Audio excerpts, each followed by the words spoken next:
মাঝে একটা দিন ফাঁকা দিয়ে আজকে আবার একটা ওয়েডিং কাজ রয়েছে, যে কারণে সেটআপ রেডি করে নিয়েছি আর বেরিয়ে পড়েছি আমি আমার গন্তব্যস্থলে।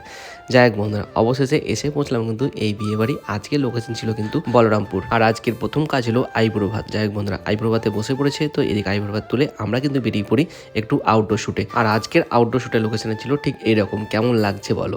আর বন্ধুরা চলো তোমাদের সাথে একটু ভিডিওটা শেয়ার করে দিই। তো এই হচ্ছে সেই ভিডিওটা, তোমাদের কেমন লেগেছে একটু জানিও। আর হ্যাঁ, জানি আমি খুব একটা ভালো লাগেনি ভিডিওটা, কেননা গাইস মানে বেলা অনেকটা হয়ে গেছিলো, যে কারণে কিন্তু আমি ঠিকঠাক কালারটা নিয়ে আসতে পারিনি। তো চলো বন্ধুরা, ব্রাইডের পাশাপাশি এখানে কিন্তু গ্রুমসও রয়েছে, তো গ্রুমসেরও কিন্তু একটা ভিডিও করতে হতো, যে কারণে কিন্তু সেটআপটা আবার রেডি করে কিন্তু গ্রুমসের ভিডিওটা শুরু করেছি। আর এটাও ঠিক তাই, মানে সন্ধে হয়ে গেছিলো, এখানে ভিডিও খুব একটা ভালো আসেনি, মানে আমার ভালো লাগেনি, জানি না তোমাদের কেমন লেগেছে।